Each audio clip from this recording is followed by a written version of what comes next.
అందరికీ ప్రభుపేటన్నాలు. మరొక విషయాన్ని గురించి మనం తెలుసుకుందాం. మనం ఎవరు? ఈ ప్రశ్న అడగగానే మీకు చాలా ఆశయాస్పదంగా అనిపిస్తుంది. చివరికి వెళ్ళడానికి మీకు అర్థమవుతుంది. మనం ఎవరు అనే విషయం మనకు అర్థం కావాలంటే బ్రతికి ఉన్న మరియు చనిపోయిన మనుషుల గురించి ఆలోచించామనుకో ఒక స్పష్టత వచ్చేస్తుందండి. చనిపోయిన వ్యక్తికి అవయవాలు ఉన్నట్టే మనకు అవయవాలు ఉన్నాయి. కానీ మన అవయవాలు ఏం చేస్తాయి? పని చేస్తాయి. మాట్లాడగలుగుతాం, నడవగలుగుతాం, గుండె కొట్టుకుంటుంది, ఊపిరి పీల్చుకోగలుగుతాం. కానీ చనిపోయిన వ్యక్తి ఇవేమీ చేయలేడు. అతని అవయవాలు పనిచేయవు. అక్కడే 2 రోజులు ఉంచామనుకో కుళ్ళిపోయి వాసన వస్తాడు. ఆ వ్యక్తిని బ్రతికించడం కోసం మనిషి జీవించడానికి ప్రధానమైనవి అనుకునే గాలి, నీరు, ఆహారం వీటిని ఇచ్చిన చనిపోయిన వ్యక్తిని బ్రతికించగలమా? అవయవాలు పనిచేయడం లేదు కదా అని వేరే వ్యక్తి యొక్క గుండె, మూత్రపిండాలు, కాలేయం, మెదడు తీసుకుని వచ్చి పెట్టిన చనిపోయిన వ్యక్తిని బ్రతికించగలమా? ఇలాంటి ప్రయత్నాలు ఎన్ని చేసినా చనిపోయిన మనిషిని బ్రతికించలేం. అది అసాధ్యమని.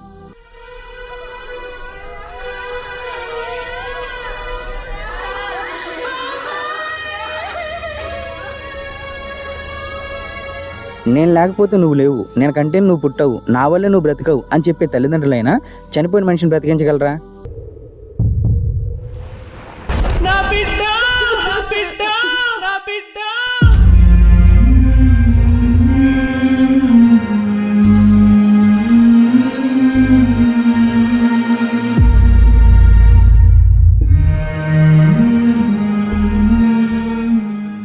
ఉదాహరణకి స్విచ్ ఆపితే బల్బు వెళ్ళడం ఆగిపోతుంది, స్విచ్ వేస్తే మరలా బల్బు వెలుగుతుంది. ఇక్కడ బల్బు వెలగడం ఆగడం అనేది మన చేతిలోనే ఉంది. అదేవిధంగా మొదటి ప్రాణం పోసిన తల్లి అయినప్పుడు బిడ్డ చనిపోయాడని ఆడకుండా మళ్ళీ తనే జీవాన్ని ఇస్తే సరిపోతుంది కదా. అప్పుడు చావు అనేది భూమి మీద ఉండదు కదా. తల్లిదండ్రులే మన జీవానికి కారణమైతే పుట్టబోయే వ్యక్తి మగబిడ్డ లేదా ఆడబిడ్డ అనే విషయాన్ని పుట్టేంత వరకు తల్లి తనంతట తానుగా ఎందుకు చెప్పలేకపోతుంది? ఇల్లు కట్టే సమయంలో ఏది ఎంతవరకు వచ్చిందని మనం కట్టేవారిని అడిగితే వాళ్ళు చాలా స్పష్టంగా చెప్పేస్తారు.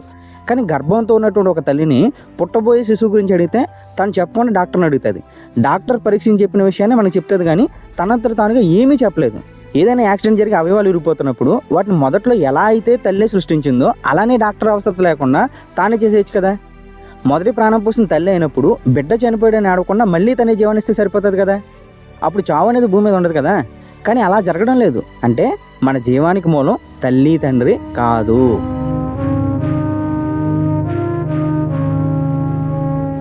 ఇక్కడ ఒక విషయాన్ని మనం ఆలోచించాలి. అదేంటంటే మనకైనా మన తల్లిదండ్రులకైనా ఏదైనా అనారోగ్యం వస్తే వెంటనే డాక్టర్ దగ్గరికి వెళ్తాం. ఆయన టెస్టులు చేసి మనలో ఉన్నటువంటి వ్యాధికి మెడిసిన్ వాడమని, ఆహార నియమాలు పాటిస్తూ తగిన జాగ్రత్తలు తీసుకోమని చెప్పడం జరుగుతుంది. ఇంతకీ వ్యాధులు నయం చేయడానికి ఇస్తున్నటువంటి ఈ మెడిసిన్ డాక్టర్కి ఎక్కడి నుంచి వస్తుంది? మన చుట్టూ ఉన్నటువంటి ప్రకృతి నుంచే కదా. ఉదాహరణకి శరీరంలో రక్తం తగ్గిపోతే వెంటనే ప్రకృతిలో నుంచి వచ్చినటువంటి బీట్రూటో, ఆకుకూరలో, లేకపోతే దానిమ్మకాయలో ఏవి ఒకటి తీసుకోమని చెప్తారు. లేదా ఆహారం ద్వారా అవి రావడం ఆలస్యం అవుతుంది కాబట్టి ఆ వ్యాధికి ఏది అవసరమో దాన్ని త్వరగా శరీరానికి అందించడానికి ప్రకృతిలో ఉన్నదాన్ని మెడిసిన్ రూపంలో ఇవ్వడం జరుగుతుంది. లేదా వేరే వ్యక్తి యొక్క రక్తాన్ని తీసుకుని వచ్చి ఎక్కిస్తారు. ఇలా శరీరానికి ఏ వ్యాధి వచ్చినా దానికి మెడిసిన్ మనకు ప్రకృతిలోనే దొరుకుతుంది. తల్లిదండ్రులైనా, డాక్టర్ అయినా, ఎవరైనా సరే ప్రకృతిలో ఉన్నటువంటి వాటినే మనకి ఇవ్వాలి. ప్రకృతిలో అవి లేకపోతే వారు కూడా ఏం చేయలేరు. గర్భంతో ఉన్నటువంటి స్త్రీ అయినా సరే ఆహారాన్ని తీసుకోకపోతే లోపల శిశువు పెరగదు, బిడ్డకు పాలు కూడా ఇవ్వలేదు. ప్రకృతి లేకుంటే తల్లి ఉండదు, తల్లి గర్భంలో శిశువు కూడా ఉండదు. ఇక్కడ మనం తెలుసుకోవాల్సిన నిజం ఏంటంటే ఎవరున్నా ఎవరు లేకున్నా మనం బ్రతకలేం, కానీ ప్రకృతి దూరం అయితే మాత్రం మనం బ్రతకలేం.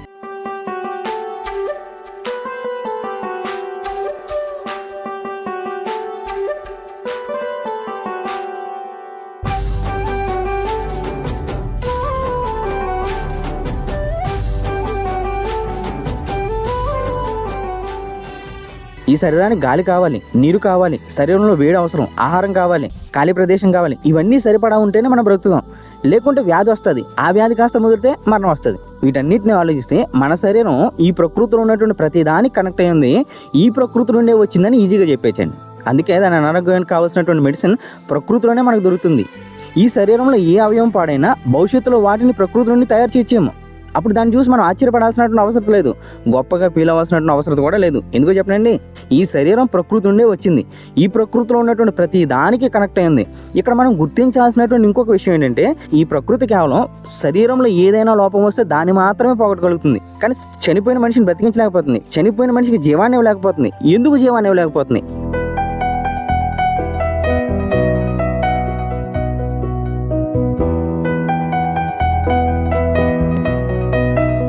ఎందుకు జీవాన్ని ఇవ్వలేకపోతుంది అనేటటువంటి ఈ ప్రశ్నకు సమాధానం రావాలంటే సృష్టించినటువంటి దేవుని మనం అడగాలి. ఎందుకంటే ఈ సృష్టి అంతటిని కూడా సృష్టించిన సృష్టికర్తే కదా, ఆయనకి తెలుస్తుంది. ఆదికాండము 2:7 సమాధానం చెప్పినాడు, దేవుడైన యెహోవా నేల మంటితో నరుని నిర్మించి వాని నాసికారంధ్రములలో జీవవాయువును వదగా నరుడు జీవాత్మాయను. ఈ వచనం ప్రకారం మొట్టమొదటి మనిషికి శరీరాన్ని ఈ ప్రకృతి నుండి తీయడం జరిగింది. తరువాత దానిలోనికి జీవవాయువును ప్రవేశపెట్టడం జరిగింది. జీవవాయువు అనగానే మనం అనుకునే ఆక్సిజన్ కాదు, ఎందుకంటే అది ఇచ్చినా మనిషి బ్రతకడం లేదు. దేవుడు చెప్పేది ఆక్సిజన్ గురించి కాదు. ఇంతకీ ఆ జీవవాయువు ఏంటి, ఎక్కడ దొరుకుతుంది? దానికి మళ్ళా సమాధానం యోహాను సువార్త 6:63 తెలియజేయడం జరుగుతుంది. ఆత్మయే జీవింపజేయుచున్నది, శరీరం కేవలం నిష్ప్రయోజనము. ప్రసంగి గ్రంథం 12:7 మన్నైనది వెనకటి వలె మరలా భూమికి చేరును, ఆత్మ దాన్ని దయచేసిన దేవుని యొద్దకు మరలపోవును. దేవుడు ప్రవేశపెట్టినటువంటి ఆ జీవవాయువు పేరే ఆత్మ. అది పంచభూతాలుగా పిలువబడే నింగి, నేల, నీరు, నిప్పు, గాలి వీటి ద్వారా వచ్చింది కాదు. వీటన్నిటిని సృష్టించినటువంటి దేవుడి నుంచి వచ్చింది. ఈ దేవుడు సృష్టిలో లేడు, సృష్టికి వేరుగా ఉన్నాడు. పైకి కనిపిస్తున్నటువంటి ఈ శరీరాన్ని జీవింపజేసే ఆత్మ అనే ఆ శక్తి దేవుడి నుండి వచ్చింది కాబట్టే ఈ సృష్టిలో ఉన్నటువంటి దేనిలో కూడా ఆత్మ మనకు దొరకడం లేదు. అందువల్లే ఈ సృష్టిలో ఉన్నటువంటి దేన్ని చనిపోయిన దేహంలో ప్రవేశపెట్టినా అతను బ్రతకడం లేదు. ఆత్మక సోర్స్ పాయింట్ అయినటువంటి దేవుని వదిలేసి ఈ సృష్టిలో ఉన్నటువంటి వాటితో ఈ శరీరం మీద ఎన్ని ప్రయత్నాలు చేసినా, ఎన్ని ప్రయోగాలు చేసినా చనిపోయిన మనిషిని బ్రతికించడం ఎప్పటికీ జరగదు. ఎందుకంటే మరణం అనగానే ఆత్మ శరీరాన్ని విడిచి బయటికి రావడం. జీవింపజేసే ఆత్మ శరీరం నుండి బయటికి వెళ్ళిపోయింది కాబట్టే ఆ వ్యక్తిని చనిపోయాడు, శవం అంటున్నాం. మరలా దాన్ని శరీరంలో ప్రవేశపెట్టగలిగే శక్తి దేవునికి మాత్రమే ఉంది.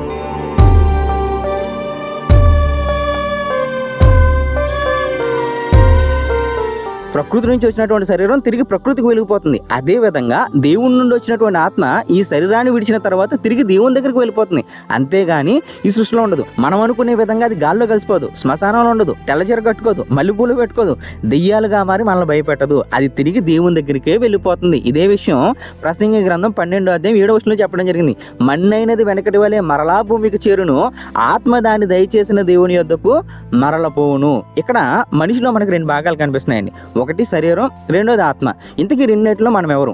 దీనికి సమాధానం కొరింథీయులకు రాసినటువంటి 2వ పత్రిక 5:7-9 మనకి దేవుడు తెలియజేస్తున్నాడు. గనుక ఈ దేహంలో నివసించుచున్నంత కాలము ప్రభువునకు దూరముగా ఉన్నామని ఎరిగియుండి ఎల్లప్పుడూ ధైర్యము గలవారమై ఉన్నాము.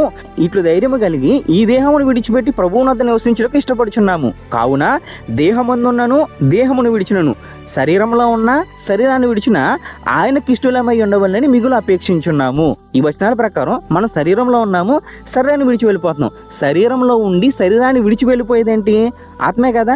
అనగా కంటికి కనిపిస్తున్నటువంటి ఈ శరీరం మనం కాదు, శరీరం లోపల ఉండి శరీరాన్ని జీవింపజేస్తున్నటువంటి ఆత్మలమే మనం అనేటటువంటి విషయాన్ని దేవుడు తెలియజేస్తున్నాడండి.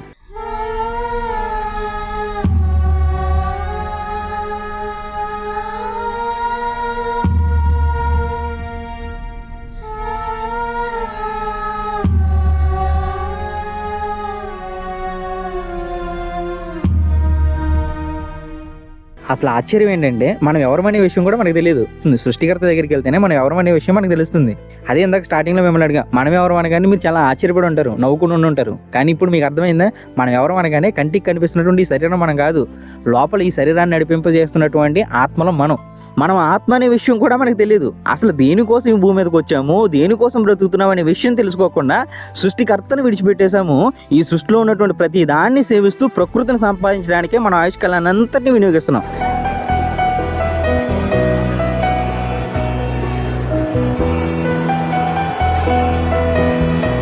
కానీ ఇవేమీ మనకు జీవాన్ని ఇవ్వలేకపోతున్నాయి. 3 పూట్ల ఆహారాన్ని సంపాదించుకోవడానికి, నెలకొకసారి కొత్త బట్టలు కొనుక్కోవడానికి రకరకాల పనులు చేస్తున్నాము. ఆ పనుల ద్వారా వచ్చిన డబ్బు సరిపోకుండా అప్పులైపోతున్నాము. వాటిని తీర్చలేక ఆత్మహత్య చేసుకునేటటువంటి మనకి పీల్చే గాలిని కూడా మీరే సంపాదించుకోవాలనే విధంగా దేవుడు చేశాడు అనుకో, మన పరిస్థితి ఏంటి? ఒక మనిషి ఒక్క రోజులో 23,000 శ్వాసలు తీసుకుంటాడు. ప్రతి శ్వాసలో 1/2 లీటర్ గాలి. ఒక రోజు అంతలో మొత్తం గాలి 11,500 లీటర్లు, అంటే సుమారు 245 ఆక్సిజన్ సిలిండర్లు. ఒక్కొక్క సిలిండర్ ధర సుమారుగా 6,000 ఉంటుంది. ఒక్క రోజు ఒక మనిషి పీల్చే గాలి విలువ 14 లక్షలండి. ఒక్క మనిషి పీల్చే గాలి విలువ. ఒక రోజులో 4 మంది ఉన్నటువంటి కుటుంబం పీల్చే గాలి విలువ ఎంత అనుకుంటున్నారు? 58,80,000, అంటే సుమారుగా 59 లక్షలు. 60 సంవత్సరాల్లో మనం పీల్చే గాలి విలువ, మన ఒక్కలమే పీల్చే గాలి విలువ ఎంత? 3.2 లక్షల కోట్లు. 60 సంవత్సరాల్లో 4 మంది ఉన్నటువంటి కుటుంబం పీల్చే గాలి విలువ ఎంత? 12.8 లక్షల కోట్లు. ఇప్పుడు ఆలోచించండి, దేవుడు నాకేమి ఇచ్చాడు, దేవుడు నాకేం చేశాడని మనం అంటాం కదా. ఒక గాలి విలువని లెక్క కడతంటేనే ఎంత ఉంది. ఇది సంపాదించడం వల్ల నీ వల్ల అవుతుందా? మహా అయితే మనం ఏం చేస్తాం, ఓన్లీ ఫుడ్ను మాత్రమే సంపాదిస్తాం, కానీ ఈ గాలిని మనం సంపాదిస్తున్నామా? ఉచితంగానే మనకు వస్తుంది. ఇది సంపాదించడం మన వల్ల అవుతుందా? ఇది కేవలం గాలి గురించి మాత్రమే. మిగిలినవన్నీ లెక్కేసామనుకో మనం ఏమైపోతామో. వీటన్నిటిని మనం సంపాదించట్లేదు, కేవలం దేవుడే మనకిస్తున్నాడు. గర్భంలో మోసినందుకు, తిండి సంపాదించి ఇచ్చినందుకే కుటుంబంలో అందరూ నీ మాట వినాలని వారిపై అధికారం చెలాయిస్తూ వారు నువ్వు బెదిరిస్తుంటే ప్రతి మనిషిపై దేవునికి ఇంకెంత అధికారం ఉంటుంది? ప్రతి మనిషి దేవునికి ఇంకెంత లోబడి ఉండాలి?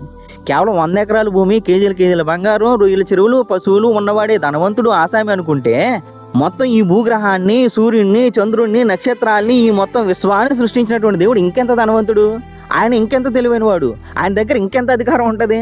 ఆయన తలుచుకుంటే నీ పరిస్థితి ఏమవుతుందో ఒకసారి ఆలోచించు. ముందుగా ఈ విశ్వం అనేది ఎంత పెద్దది అనేది చూద్దాం. మనం ఉంటున్న భూమి నుండి మనం ప్రారంభిద్దాం.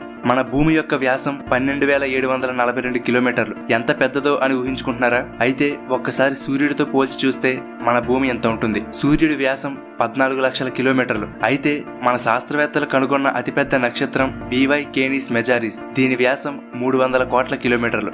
దీని ముందు మన సూర్యుడు ఎంత ఉన్నాడో చూడండి. ఇక్కడి వరకు మనం కిలోమీటర్లో మాట్లాడుకున్నాం, కానీ ఇక్కడి నుండి కొలవడానికి కిలోమీటర్లు సరిపోవు. కాబట్టి కిలోమీటర్లకు బదులుగా లైట్ ఇయర్స్ ని ఉపయోగించాలి. లైట్ ఇయర్ అంటే లైట్ అనేది సెకండ్కి 3 లక్షల కిలోమీటర్ల దూరం ప్రయాణిస్తుంది. అంటే ఎంత వేగమో ఊహించుకోవచ్చు. అలాంటిది లైట్ ఒక సంవత్సరానికి ఎంత దూరం ప్రయాణిస్తుందో ఆ దూరాన్ని లైట్ ఇయర్ అని, తెలుగులో కాంతి సంవత్సరం అని అంటారు. ఒక లైట్ ఇయర్ ని కిలోమీటర్లో కావాలంటే సుమారుగా 9,46,000 కోట్ల కిలోమీటర్లు. కాబట్టి లైట్ ఇయర్ అన్నప్పుడల్లా ఈ దూరాన్ని ఊహించుకోండి. ఇంకా ముందుకు వెళ్తే మనం ఉన్నటువంటి మిల్కీ వే అనే గ్యాలక్సీలో కొన్ని కోట్ల నక్షత్రాలుంటాయి. ఇక్కడ మన సూర్య కుటుంబం, మన భూమి ఉన్నాయి. మనం రాత్రిపూట ఆకాశంలో చూస్తున్నప్పుడు మనకు కనిపిస్తున్న నక్షత్రాలు, అంతరిక్షం అంతా కూడా కేవలం ఈ చిన్న భాగం మాత్రమే. మన భూమి ఎలా అయితే సూర్యుడి చుట్టూ తిరుగుతుందో అలాగే మన సూర్యుడు అంటే సూర్య కుటుంబం అంతా కూడా ఈ గ్యాలక్సీ చుట్టూ తిరుగుతూ ఉంటుంది. మన సూర్యుడు గంటకి సుమారుగా 8,28,000 కిలోమీటర్ల వేగంతో ఈ పాలపంత చుట్టూ తిరుగుతూ ఉంటాడు. అయినా సరే ఈ పాలపంత చుట్టూ ఒక రౌండ్ వేయడానికి 23 కోట్ల సంవత్సరాల సమయం పడుతుంది. చాలా పెద్ద గ్యాలక్సీ కదా. సరే, ఇప్పుడు మన గ్యాలక్సీని చూసాం కదా. మనలాంటి 54 గ్యాలక్సీలను లోకల్ గ్రూప్ అని అంటారు. అలాంటి 100 లోకల్ గ్రూప్స్ ని కలిపి వర్గో సూపర్ క్లస్టర్ అని అంటారు. ఇక్కడ మీరు చూస్తున్న ఒక్కొక్క చుక్క కూడా ఒక్కొక్క గ్యాలక్సీ. మన గ్యాలక్సీ ఇక్కడ ఉంది. ఇంకా ముందుకు వెళ్తే మనలాంటి 1,00,000 గ్యాలక్సీలను కలిపి లానియాకేయా సూపర్ క్లస్టర్ అంటారు. ఇలాంటివి కొన్ని కోట్ల సూపర్ క్లస్టర్లు ఉన్నాయి. ఇవన్నీ కలిస్తే అదే అబ్జర్వబుల్ యూనివర్స్. అంటే ఇప్పుడున్న లేటెస్ట్ టెక్నాలజీ ద్వారా మన శాస్త్రవేత్తలు కనుగొన్న యూనివర్స్ కేవలం కొంత మాత్రమే. దీనినే అబ్జర్వబుల్ యూనివర్స్ అని అంటారు. దీని వ్యాసం 9,300 కోట్ల లైట్ ఇయర్స్. ఈ అబ్జర్వబుల్ యూనివర్స్ తర్వాత ఇంకా ఎంత యూనివర్స్ ఉంటుందో అనేది ఎవరికీ తెలియదు. కేవలం 100 ఎకరాల భూమి, కేజీల బంగారం, రొయ్యల చెరువులు, పశువులు ఉన్నవాడే ధనవంతుడు, ఆసామి అనుకుంటే మొత్తం ఈ భూగ్రహాన్ని, సూర్యుడిని, చంద్రుడిని, నక్షత్రాల్ని, ఈ మొత్తం విశ్వాన్ని సృష్టించినటువంటి దేవుడు ఇంకెంత ధనవంతుడు, ఆయన ఇంకెంత తెలివైన వాడు, ఆయన దగ్గర ఇంకెంత అధికారం ఉంటుంది. ఆయన తలుచుకుంటే నీ పరిస్థితి ఏమవుతుందో ఒకసారి ఆలోచించు.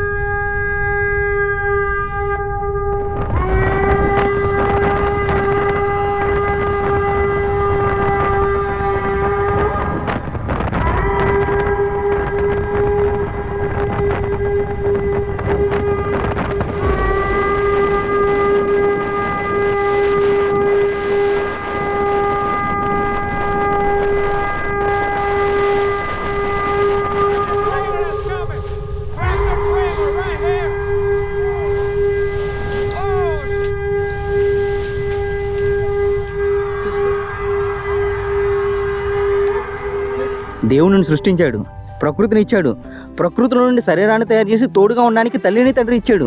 ఇలాగే నిన్ను సృష్టించాడని ఏమీ లేదు. వీరెవరి అవసరం లేకుండా కూడా ఆయన మనల్ని సృష్టించగలడు. ఆయన ఏ విధంగా అయినా చేయగలడు. కానీ ఇదంతా మనం అర్థం చేసుకోకుండా ఇది లేకపోతే మనం బ్రతకలేము, అది లేకపోతే మనం బ్రతకలేమని అబద్ధాలు మాట్లాడుతూ నా కష్టం నా ఇష్టం అని చెప్పి చెడుకు దగ్గర అవుతున్నాం, దేవుని దూరంగా వెళ్ళిపోతున్నాం. ఒకవేళ దేవుని దగ్గరకు వచ్చినా మళ్ళీ ఈ ప్రకృతిలో ఉన్నటువంటి వాటి కోసమే వస్తున్నాం. కానీ ఇక నుంచైనా నీ కోసం నువ్వు ఆలోచించు. ఆత్మమైనటువంటి నిన్ను నువ్వు బ్రతికించుకోవడానికి దేవుని దగ్గరికి రా. ఇప్పుడు వెంటనే నీకు ఒక ప్రశ్న వస్తుంది, నన్ను నేను బ్రతికించుకోవడం ఏంటి, ఆత్మకు అంతం లేదు కదా అనుకుంటున్నావా? అయితే చెప్తాను. శరీరం ప్రకృతిలో నుండి వచ్చింది, ప్రకృతిలో ఉన్నటువంటి ప్రతి దానికి కనెక్ట్ అయి ఉంది. ప్రకృతి నుండి ఎప్పుడైతే శరీరం దూరం అవుతుందో దాన్ని మనం వ్యాధి అంటున్నాం. ఆ దూరం పెరుగుతూ వెళ్తుంటే ఈ శరీరం తిరిగి మట్టిలో కలిసిపోయే స్థితికి వెళ్ళిపోతుంది. శరీరం ప్రకృతి నుండి వచ్చింది కాబట్టి శరీరానికి ఏదైనా వ్యాధి వస్తే దానికి మెడిసిన్ ప్రకృతిలోనే దొరుకుతుంది. ప్రకృతి నుండి దూరంగా వచ్చేసిన ఈ శరీరాన్ని మరలా ప్రకృతి దగ్గర చేయడానికి ప్రకృతిలో ఉన్నటువంటి ఏదో ఒకటి ప్రయత్నించి హింసింపబడుతుంది. తన స్థితిని కోల్పోయి ఈ శరీరాన్ని మరలా యథాస్థితికి తీసుకొస్తుంది, ప్రకృతికి దగ్గర చేస్తుంది.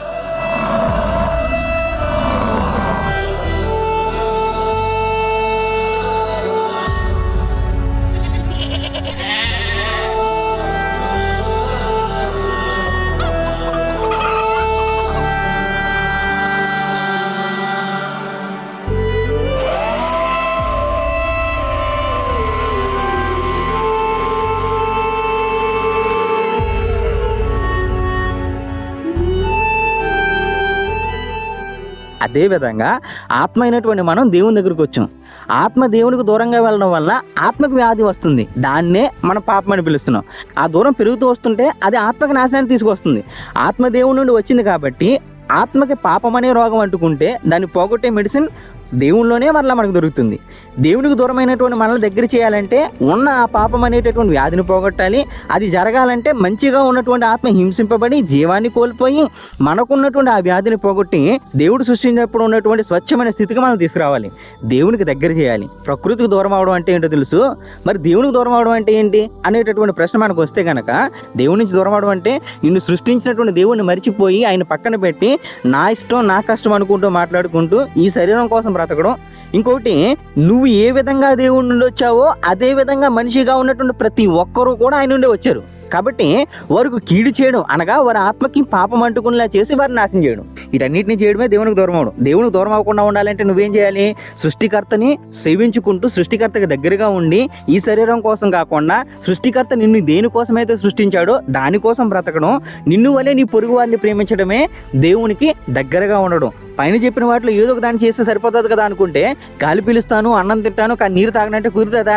ప్రకృతిలో ఉన్న అన్నీ ఉంటేనే శరీరం ఆరోగ్యంతో ఉంటుంది. అలానే దేవుని మీద నమ్మకం మాత్రమే ఉండి క్రియలు లేవనుకో ఉపయోగం ఉండదు. క్రియలు ఉండి దేవుని మీద నమ్మకం లేకుండా ఉపయోగం ఉండదు. నీ జీవితంలో దేవుణ్ణి సేవిస్తూ నిన్ను వల్లే నీ పొరుగు వారిని ప్రేమించాలి. ఈ రెండూ నీ దగ్గర జరగాలి. ఆ ప్రేమ కూడా ఎలా ఉండాలి అనేది నీకు తెలియజేయడానికి బైబిల్ అనేటటువంటి జీవ గ్రంథాన్ని దేవుడు రాయించి నీ చేతికి ఇవ్వడం జరిగింది.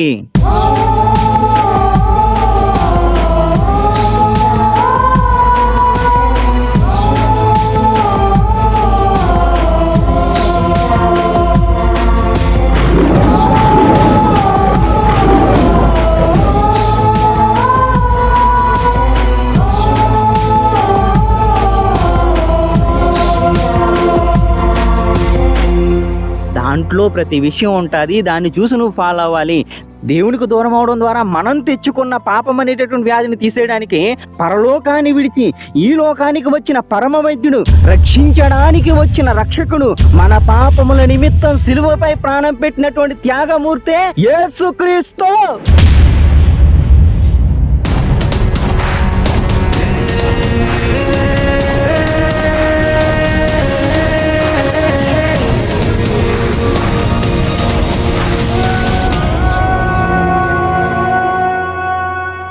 మత్తయి సువార్త 20:28 మనుష్య కుమారుడు పరిచారము చేయించుకుంటూ రాలేదు గాని పరిచారము చేయుటకును అనేకులకు ప్రతిగా విమోచన క్రయధనముగా తన ప్రాణమునిచ్చుటకును వచ్చినని చెప్పెను. మత్తయి సువార్త 26:28 ఇది నా రక్తము అనగా పాప క్షమాపణ నిమిత్తము అనేకుల కొరకు చిందింపబడుచున్న నిబంధన రక్తము. మత్తయి సువార్త 1:21 తన ప్రజలను వారి పాపముల నుండి ఆయనే రక్షించును గనక ఆయనకు యేసు అని పేరు పెట్టుదు అనెను.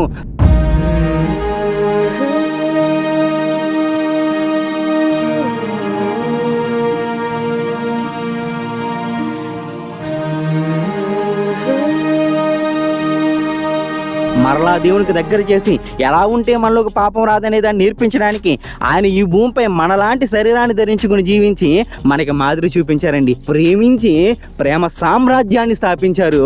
ఆ ప్రేమ సామ్రాజ్యానికి స్థాపకుడు చక్రవర్తి, రాజులకు రాజు, ప్రభువులకు ప్రభువే నీ రక్షకుడైనటువంటి యేసుక్రీస్తు.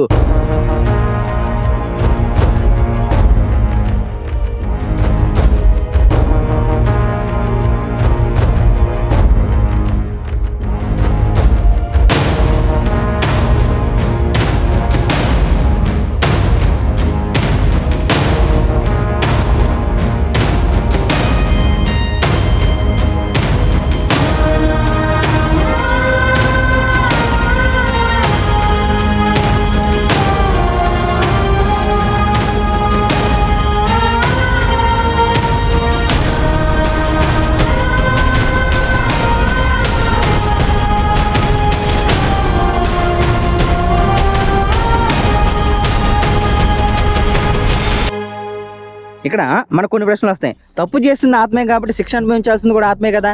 శిక్ష అనుభవించింది ఆత్మనండి. చనిపోయిన మనిషిని కర్రతో కొట్టినా కత్తితో కోసినా నొప్పి అని కానీ బాధ అని కానీ అంటుందా? ఆత్మ ఉన్నప్పుడైతేనే నొప్పి బాధ అని అంటాం. కలిగే బాధ, నొప్పి, సంతోషం అన్నీ కూడా ఆత్మకు సంబంధించినవే. మనకు రావాల్సిన శిక్షను యేసుక్రీస్తు వారే శరీరంలో ఉండి అనుభవించారు. దేవుని నమ్ముకున్నా చచ్చిపోతున్నావు, దేవుని నమ్మకపోయినా చచ్చిపోతున్నావు అని అమాయకంగా మాట్లాడుకు. యేసుక్రీస్తు వారు దేనికోసం వచ్చారంటే ఆత్మకి పాపం అనేటటువంటి రోగం అంటుకుంది కదా, ఆ ఆత్మకి పాపం అనేటటువంటి రోగం అంటుకోవడం ద్వారా ఆత్మ నాశనానికి వెళ్తుంది. ఆ ఆత్మ నాశనానికి వెళ్లకుండా కాపాడడం కోసమే యేసుక్రీస్తు వారు వచ్చారు తప్ప ఈ శరీరం నుంచి ఆత్మ బయటికి రాకుండా చేయడానికి కాదు.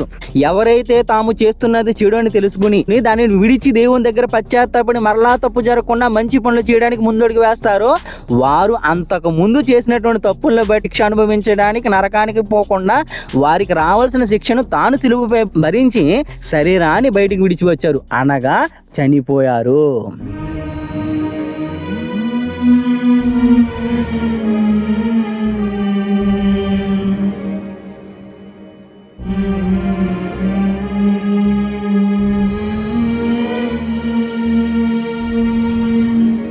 యేసుక్రీస్తు వారు మన పాపాల నిమిత్తం చనిపోతే మనకు బదులుగా నరకానికి వెళ్ళాలి కానీ ఈ భూమి మీద చనిపోవడం ఏంటన్నావు అనుకో, అయ్యో నువ్వు చాలా తప్పుగా ఆలోచిస్తున్నావు, తెలివి తక్కువగా ఆలోచిస్తున్నావు. ఎవరు తప్పు చేస్తే వాళ్ళే కదా నరకానికి వెళ్తారు, ఎవరు తప్పు చేస్తే వాళ్ళ ఆత్మే కదా శిక్ష అనుభవిస్తుంది.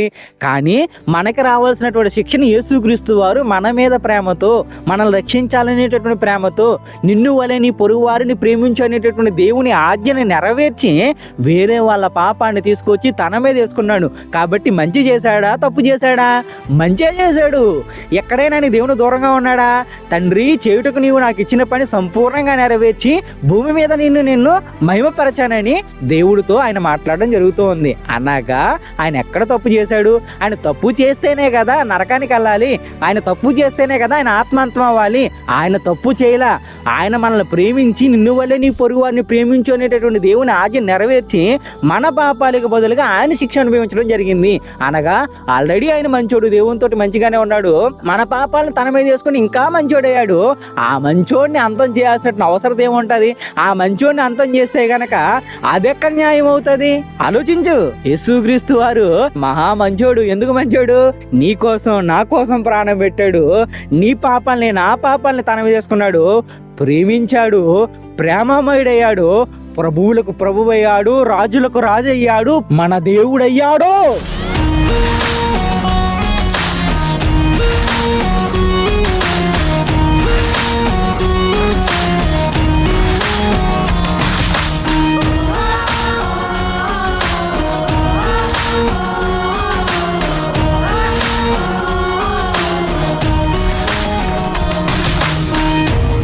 యేసుక్రీస్తు వారు నీ పాపాల నిమిత్తం, ఈ భూమి మీద ఉన్నటువంటి ప్రతి ఒక్కరి పాపం నిమిత్తం మరణించి మన పాపాలకి పాప క్షమాపణ ఇచ్చారని, సమాధి చేయబడ్డారని, 3వ రోజున ఆయన మరణాన్ని జయించి తిరిగి లేచి నీకు జీవాన్ని ఇచ్చారని నువ్వు విశ్వసించి నీ పాపాలను దేవుని దగ్గర ఒప్పుకొని విడిచిపెట్టి మరలా నా జీవితంలో పాపం అనే దాన్ని రానివ్వను అని దేవునికి మాటిస్తే మారినటువంటి నీ మనసు చూసి దేవుడు క్షమాపణ ఇవ్వడం జరుగుతుంది.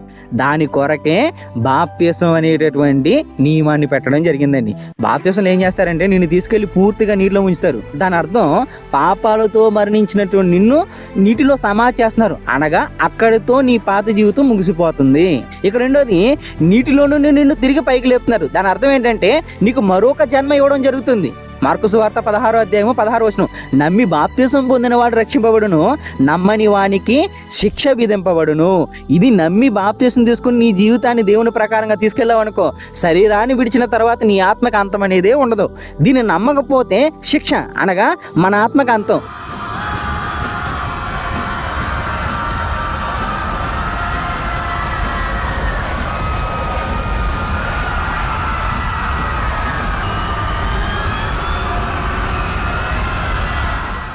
ఇక్కడ నమ్మకపోతే శిక్షించేస్తారంటే కనుక చెప్తా నీ వ్యాధికి దేవుడు మెడిసిన్ ఇచ్చినా కానీ నువ్వు దాన్ని తీసుకోకపోవడం నీ మూర్ఖత్వం. అది నీకు మరణాన్ని ఇస్తుంది. ఆ మరణానికి దేవునికి సంబంధం ఏముంటుందండి? ఆ మరణాన్ని నువ్వేగా తెచ్చుకున్నావు. డాక్టర్ నీకు మందు ఇచ్చాడు, అయ్యా దీన్ని వాడు, నీకు ఉన్నటువంటి వ్యాధి పోతుంది అన్నాడు. నేను వాడను, నా ఇష్టం అన్నావు అనుకో, ఎవరికి నష్టం? డాక్టర్ నష్టమా నీకు నష్టమా? అక్కడ డాక్టర్ నిన్ను చంపుతున్నాడు, నిన్ను నువ్వే చంపుకుంటున్నావా? ఒకసారి ఆలోచించు. నీ కళ్ళ ముందు 2 మార్గాలు ఉన్నాయి, నిత్య జీవము, నిత్య శిక్ష. ఏదైనా కానీ నీ ఇష్టం. వ్యాధి ఉందని తెలియగానే వైద్యం తీసుకోవాలి. ఆలస్యమైందనుకో, ఇది ఎప్పుడు తీసుకుందాం? 1 సంవత్సరం పోయిన తర్వాత, 2 సంవత్సరాలు పోయిన తర్వాత కాదు. వ్యాధి ఉందని తెలిసింది కదా, వెంటనే నువ్వు ట్రీట్మెంట్ మొదలు పెట్టుకోవాలి. అలా ట్రీట్మెంట్ మొదలు పెట్టకుండా లేట్ చేసావనుకో, అది నీ ప్రాణాన్ని తీసేస్తుంది. కాబట్టి నీ జీవితాన్ని మంచిగా మార్చుకోవడానికి ఇదే చక్కటి అవకాశం, ఇదే రక్షణ దినం.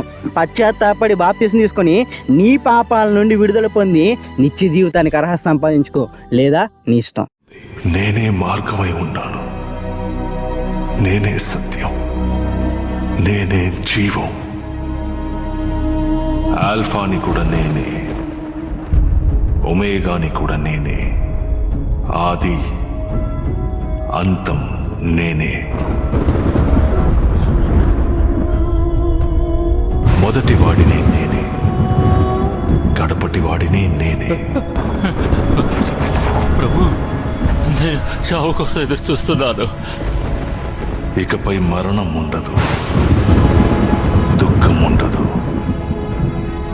ఏడుపు ఉండదు, చింత ఉండదు. నేనన్నిటినీ నూతనీకరిస్తున్నాను. అవును, నేను త్వరలోనే వస్తాను. ఆ దేవుని కృప అందరికీ తోడుండుగాక. ఆమేన్.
నమ్మకమైన దేవుడెవరో ఎరుగుదును, ఆయనే యేసు అని పాడెదను. నమ్మకమైన దేవుడెవరో ఎరుగుదును, ఆయనే యేసు అని పాడెదను. ఎల్లవేళలా కాచేవాడు, కంటి పాపలా చూచేవాడు, కునుకెయ్యడు, నిదురపోడు, యేసే రక్షకుడు నా హితుడు. యేసే రక్షకుడు నా ప్రాణ స్నేహితుడు. యేసే రక్షకుడు నా హితుడు. యేసే రక్షకుడు నా ప్రాణ స్నేహితుడు. నమ్మకమైన దేవుడెవరో ఎరుగుదును, ఆయనే యేసు అని పాడెదను. నమ్మకమైన దేవుడెవరో ఎరుగుదును, ఆయనే యేసు అని పాడెదను.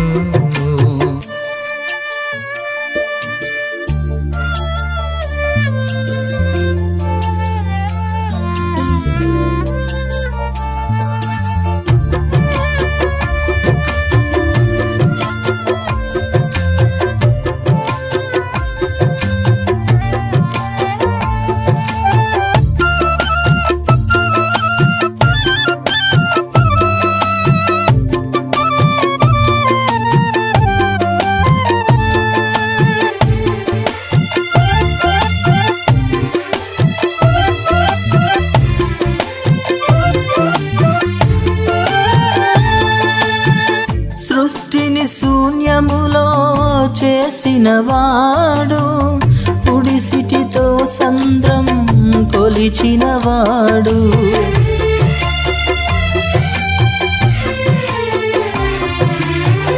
సృష్టిని శూన్యములో చేసినవాడు, పుడిసిటితో సంద్రం కొలిచినవాడు.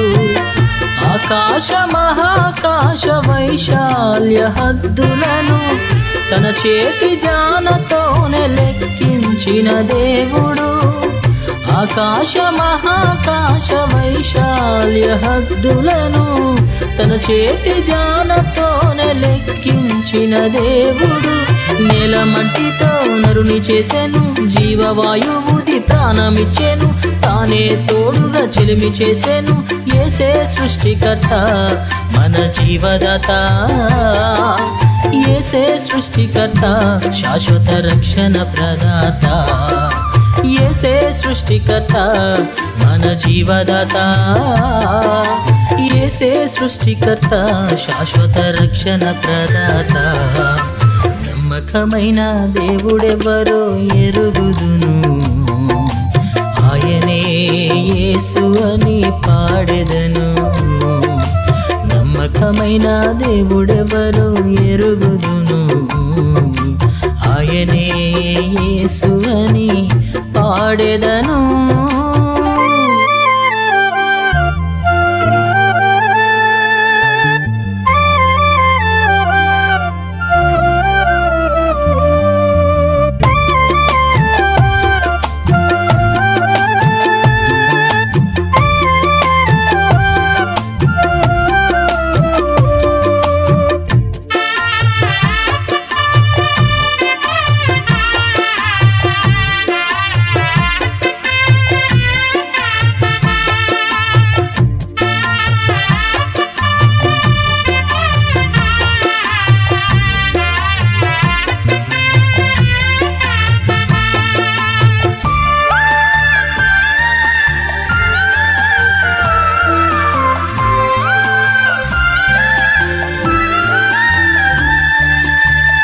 లోకములో పాపం పెరిగిన నాడు, పాపికి క్షమాపణే దొరకని నాడు.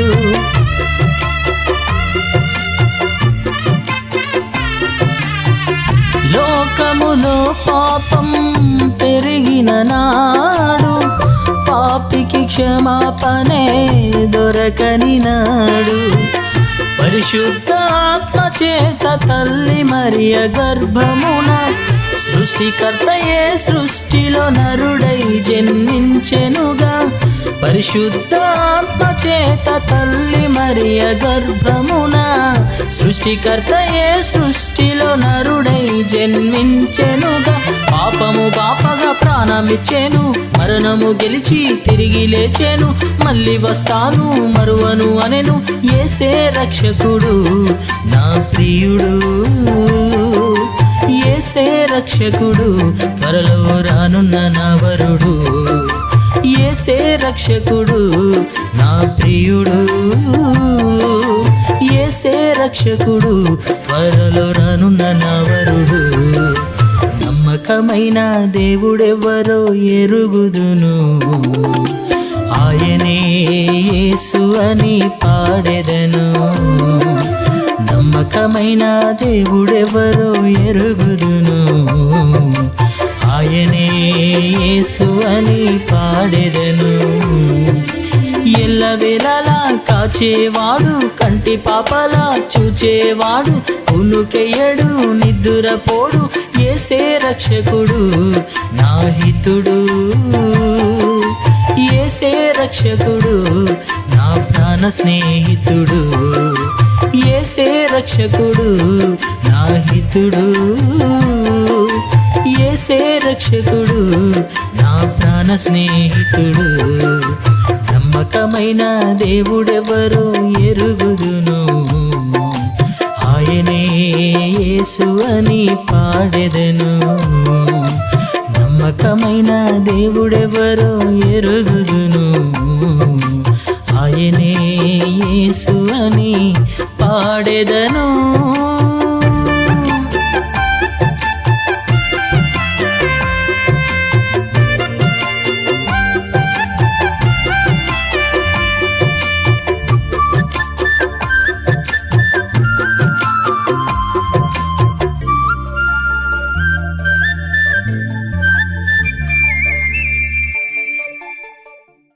ఎవరు నమ్మినా నమ్మకపోయినా ఇదే సత్యం. యేసుక్రీస్తుని మీ రక్షకునిగా అంగీకరించి మీ పాపముల విషయంలో పశ్చాత్తాపడి బాప్తిస్మం తీసుకోవాలి అనుకుంటున్నారా? మాతో కలిసి దేవుణ్ణి ఆరాధిస్తూ ఇంకా అనేక ఆత్మీయ సత్యాలు తెలుసుకోవాలి అనుకుంటున్నారా? అయితే మమ్మల్ని సంప్రదించండి.